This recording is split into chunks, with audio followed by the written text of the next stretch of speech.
ನಮಸ್ತೆ ಸ್ನೇಹಿತರೆ, ನನ್ನ ಚಂದ್ರಕಲಾ ಚಾನಲ್ಗೆ ಸ್ವಾಗತ. ನಾನಿವತ್ತು ಮಾವಿನ ಹಣ್ಣಿಂದು ಜಾಮ್ ಮಾಡ್ತಾಯಿದ್ದೀನಿ. ಹೇಗೆ ಮಾಡ್ತೀನಿ ಅಂತ ತೋರಿಸ್ತೀನಿ. ಮಾವಿನ ಹಣ್ಣು ತೊಗೊಂಡಿದ್ದೀನಿ, ತೊಳ್ಕೊಂಡಿದ್ದೀನಿ. ಇವಾಗ ಇದನ್ನು ಕಟ್ ಮಾಡೋಣ.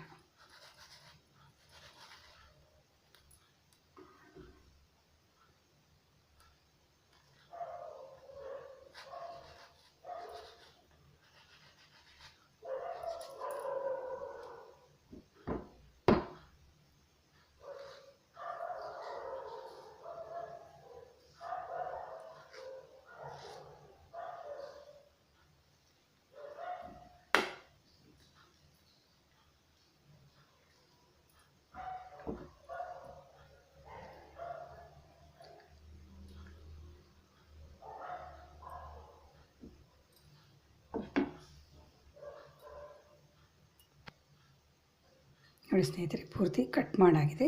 ಇವಾಗ ಇದನ್ನು ಮಿಕ್ಸಿಗೆ ಹಾಕಿ ಬ್ಲೆಂಡ್ ಮಾಡಬೇಕು. ನೋಡಿ, ಇವಾಗ ಇದನ್ನು ಮಿಕ್ಸಿಗೆ ಹಾಕಿ ಬ್ಲೆಂಡ್ ಮಾಡಾಗಿದೆ. ಈ ಬ್ಲೆಂಡ್ ಮಾಡಾಗಿದೆ. ಈಗ ಜಾಮ್ ಮಾಡೋಣ. ಫಸ್ಟ್ ಇವಾಗ ಪ್ಯಾನ್ ಇಟ್ಟಿದ್ದೀನಿ. ಅದಕ್ಕೆ ಇವಾಗ ನಾವು ಬ್ಲೆಂಡ್ ಮಾಡಿದ್ದೀವಲ್ಲ ಫುಲ್ಲು, ಅದನ್ನು ಹಾಕ್ಕೋಬೇಕು.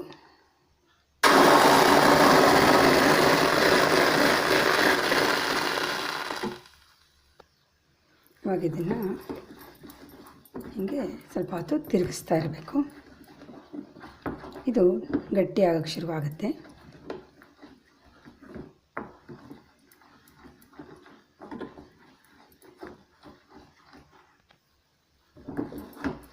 ಸ್ವಲ್ಪ ತಿರುಗಿಸ್ತೀನಿ, ಕೈ ಆಡ್ತಾ ಇರಬೇಕು. ಇನ್ನೂ ಸ್ವಲ್ಪ ಅದು ಗಟ್ಟಿ ಆಗಬೇಕು. ಇದು ಇವಾಗ ಗಟ್ಟಿಯಾಗಿದೆ. ಮತ್ತು ಇದರಲ್ಲಿ ಹಸಿ ವಾಸನೆ ಇತ್ತಲ್ಲ, ಅದು ಹೋಗಿದೆ. ಇವಾಗ ಸಕ್ಕರೆ ಹಾಕ್ತೀನಿ.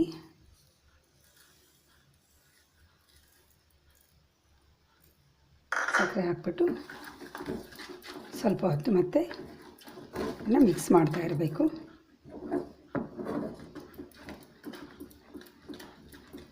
ನೋಡಿ, ಅದು ಸಕ್ಕರೆ ಹಾಕಿ ಒಂದು 2-3 ನಿಮಿಷಕ್ಕೆ ಅದರ ಕಲರ್ ಚೇಂಜ್ ಆಗುತ್ತೆ.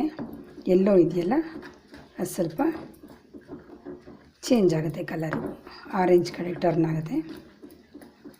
ನೋಡಿ, ಎಲ್ಲೋ ಇತ್ತಲ್ವ ಮಾವಿನ ಹಣ್ಣಿಂದು. ಇವಾಗ ಅದು ಬೆಂದ ಮೇಲೆ ಅದಕ್ಕೆ ಸಕ್ಕರೆ ಹಾಕಿದ ಮೇಲೆ ಅದು ಕಲರು ಚೇಂಜ್ ಆಯಿತು. ಒಂದು 3-4 ನಿಮಿಷ ಅಥವಾ ಒಂದು 5 ನಿಮಿಷ ಮಾಡಬೇಕು. ಇನ್ನೂ ಗಟ್ಟಿ ಆಗುತ್ತೆ. ಅವಾಗ ಸಕ್ಕರೆ ಹಾಕಿದ್ದು ನೀರಾಗಿರುತ್ತಲ್ಲ, ಸ್ವಲ್ಪ ಗಟ್ಟಿ ಆಗೋ ತನಕ ಮಾಡಬೇಕು. ಇವಾಗ ಪೂರ್ತಿ ಗಟ್ಟಿಯಾಗಿದೆ. ಇವಾಗ ಇದಕ್ಕೆ ನಿಂಬೆಹಣ್ಣಿಂದು ರಸ ಹಾಕ್ತೀನಿ.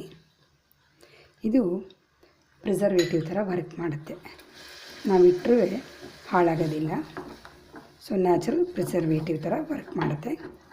ಹಾಕ್ಬಿಟ್ಟು ಒಂದು 2-3 ನಿಮಿಷ ಚೆನ್ನಾಗಿ ಮಿಕ್ಸ್ ಮಾಡಿದ್ರೆ ಮುಗಿಯುತ್ತೆ.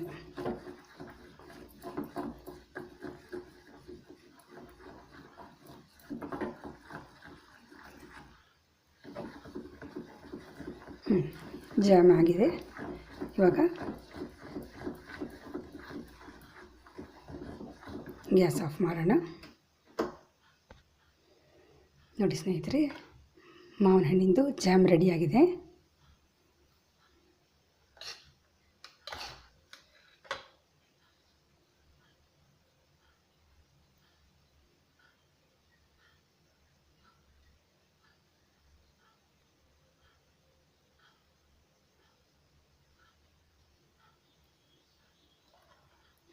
ನೋಡಿ, ಬ್ರೆಡ್ ಜೊತೆ ಇದನ್ನು ಹಾಕ್ಕೊಂಡು ತಿನ್ನೋಕ್ಕೆ ಚೆನ್ನಾಗಿರುತ್ತೆ.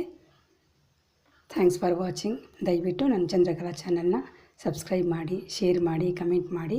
ಧನ್ಯವಾದಗಳು.